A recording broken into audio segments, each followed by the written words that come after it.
to move as fast and as efficiently as it should. And so that's a challenge which I picked from there. Because for businessmen, time is of essence. Goods must be delivered within the shortest possible time, efficiently, and as fast as possible. But what I saw in Mombasa was an awakening call. And I think I'm not going to lie down. I'm going to pick the bull by the horns and see how fast we can move. I want to welcome all of you to Uganda, and the chairman has done a very great job of marketing the power of Africa, and more so to this important conference of the Regional Africa and Middle East 2023, which offers a unique opportunity to share experiences and recommended practices from industry experts to foster innovation, growth, and development in the region. So you, the young, you're in the right place at the right time. As we have heard from the previous speakers, this RAME conference is the first in the region since 2019 because of the COVID, the physical one, as the President said, because of the COVID-19 pandemic, which was a big test for the transport and freight logistics industry. And Mr. President, Mr. Chairman, I want to congratulate you for pulling this off physically and coming to Uganda. The pandemic exposed the vulnerability of our transport and supply chain systems and had a significant negative impacts on the trade. Many of you who are Ugandans, you remember the issues of what were they called at that time? I can't even remember. Where some companies were essential, others were not essential. And you had to get stickers and not stickers, and it became a very, very big challenge. But we all stood to the challenge, and here we are today.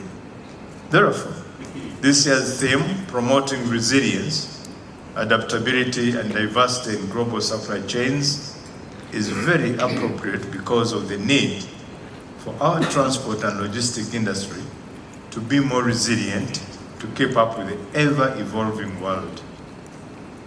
Today, we are still dealing with many COVID-induced challenges, and we must ensure resilience of the industry to overcome the spillover effects of the pandemic, which may still present a significant threat to trade in the region over many years to come. Ladies and gentlemen, the transport sector is the engine of the economy. And I normally say this, that we are the turnkey to development. If the transport fails, most of the things will fail. And if transport functions, then the rest of the things will move. So we are proud to be at the center of this. And this was very, very evident, again, during the COVID time. While other sectors of the economy almost crashed and stood still, transport didn't stand still. We continued to move, and that's why there was special arrangement by my ministry to ensure that business and people could move even during that very, very challenging time. So transport played a central role of ensuring safe movement of goods and services for the other sectors of the economy. For the case of Uganda, government, working with the Freight Forwarders Association and the Private Sector Foundation, developed strategies on how to support business sectors to remain operational during the pandemic, and developed even standard operating procedures which guided the operations. This helped us to manage even the spread of COVID-19. You remember the issue of truck drivers and how we were to handle them without antagonizing the industry. And it was a very big issue. And yet we had to also observe the human aspect. Therefore, the pandemic in a way changed our natural behaviors and shaped our operations. The private sector had to adapt to the emerging trends in the industry, and government had to create an enabling environment for the industry players to build their resilience an aspect that was key in ensuring that they stay ahead of the curve. I've been informed that this year's conference will discuss interventions such as professionalism and self-regulation, global supply chains and changing markets, capacity building, industry standards, trade facilitation, insurance, and financing solutions, as well as embracing innovations and technology. These are very pertinent areas that we must address as a region if the industry is to evolve. Ladies and gentlemen, government has made some progress in providing the enabling environment and infrastructure to support the development of transport and logistics industry. On the 29th of November 2021, Cabinet passed the National Transport and Logistics Policy, which aims at promoting the development of an efficient and multimodal system. Mr. President, you have talked to this, to enhance Uganda's competitiveness in the national, regional, and international markets. Additionally, we are supporting the self-regulation initiative of the private sector in the transport and freight logistics industry. The regulation is undergoing government approval processes and will help to streamline the operations of the practitioners and also professionalize the industry. Government of Uganda will support, with support from our development partners, is currently implementing a couple of infrastructure projects, including a $20 billion oil and gas project, which involves production of crude oil, construction of the oil refinery, and pipeline of 1,443 kilometers, which will be the world's longest heated pipeline. This project offers significant opportunities for the development of freight logistics in the region. I think some of you have seen what's going on in the air belt, even at the early stages of the development of the industry. Huge movement of logistics is required there, and still a lot is required. And I think many logisticians and many freight operators have already taken advantage of this growing industry. Government of Uganda has also completed the construction of one-stop center post facilities at our key border crossings with Kenya, Tanzania, Rwanda, DRC, and South Sudan. These facilities have led to improved efficiency at our border points, which has reduced the cost of transportation and improved the trade in the region. In addition, we have completed the construction of the multimodal logistic hub in Gulu, which we will expect to be exploited again by the freight forwarders, which we hope that they will be able to make great use of this. And soon we are also rehabilitating the railway system connecting to that logistic hub from Tororo to Gulu to enable the hub to be functional. The project, which cost $8.4 million, will cater for the logistics needs in northern Uganda, South Sudan, and also in the eastern DRC. Distinguished delegates, government is also committed to developing the railway, inland water, and air transport. Rehabilitation of the meter gauge railway is ongoing on both directions, Tororo to Maraba to Kampala, and now we are starting. I'm actually going to launch the construction and the rehabilitation of the Tororo-Gulu railway line on Friday this week, so that that line can also be functional. We are also in the final stages of negotiating the financing arrangements for the development of the standard gauge railway. And I think the construction should be beginning this financial year. We should be able to start the construction. I want to assure the audience in this room that what had been the questions, the big question of whether Kenya is going to connect to Maraba, for us to be able to connect on the standard gauge, has been answered. This was answered and has been communicated in our communique, which we signed between me and my counterpart in Kenya, where both countries have agreed that we are going to start constructing our sectors simultaneously so that we can link up very, very fast. So that question is now, that is out of question, whether we are going to link with Kenya.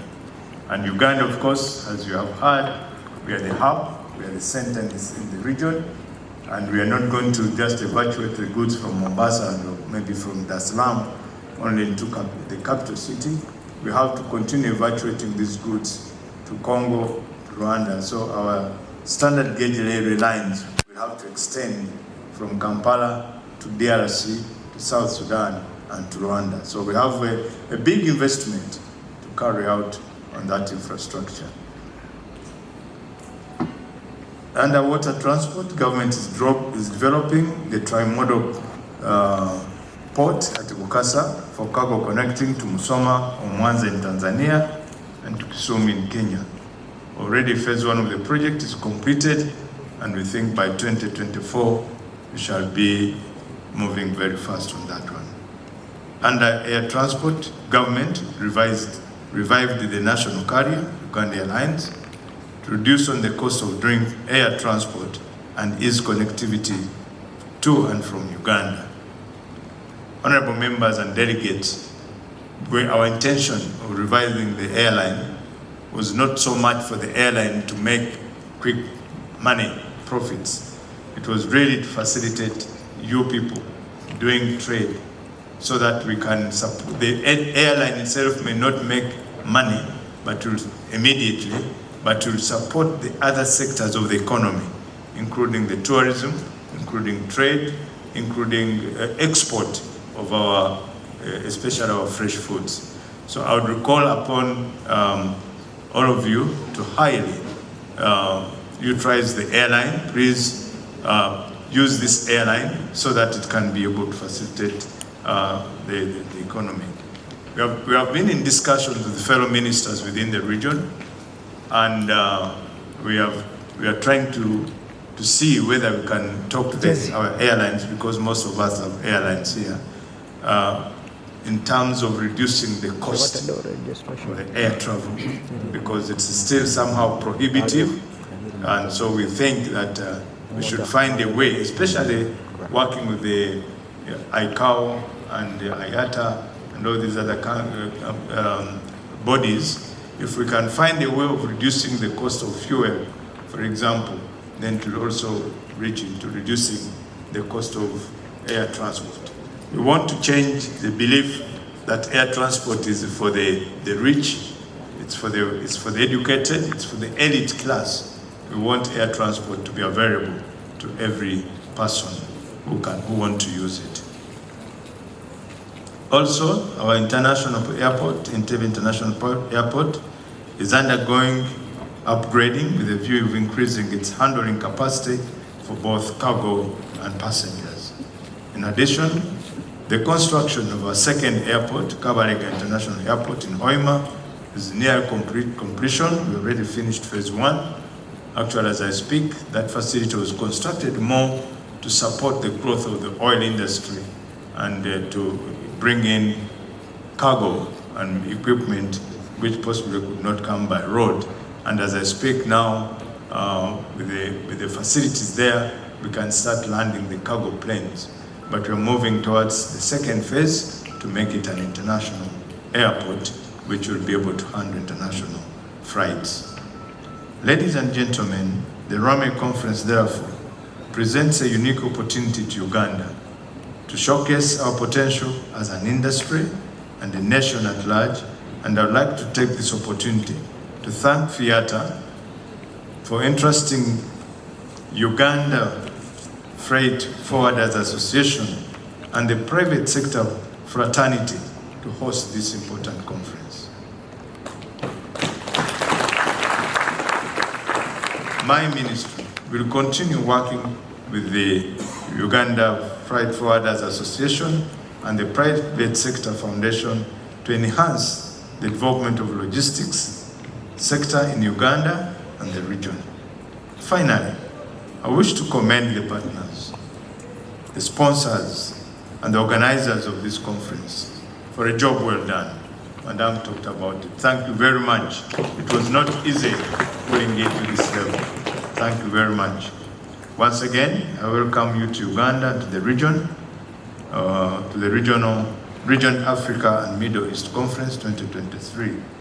Let us work together towards making logistics industry in the region more resilient and efficient. Our customers, the business community, are looking at us. We shouldn't let them down. I'm very happy to say before I finish that the meeting we had in Mombasa, which was chaired by President Ruto, was very, very productive. And many of the non-tariff barriers, which have been an impediment for doing trade between the port and the interior and other members of the region, most of the impediments, most of the NTBs, the President directed that they be addressed. And some of them actually he said, with immediate effect from then. For example, the roadblocks on the Kenya side said, I don't want to see any more roadblocks on the way. Remove them. There were other issues at the port, and he said the port must work 24/7, no Sunday, no weekend. Some of these have been impediments to movement of goods and services, and this was a very big development. So let's take advantage and ensure that our logistics and our goods move as fast as possible, and our customers, who are the business community, are served as much and as efficiently as they require. Let us work together in making the logistics industry in the region more resilient and efficient. Please, as you have already been called upon by the chairman, enjoy your stay in Uganda, but don't forget to explore, don't forget to spend. Maybe we'll make a last check on the exhibit. Where is the last dollar, so that you spend it in a coffee shop. Thank you very much. But again, President, before you leave, don't forget to eat a pineapple, because you'll never find a sweet pineapple anywhere in the world than here. So make sure you eat a pineapple. It is my singular honor to declare the Region Africa and Middle East Conference 2023 officially open. Thank you very much.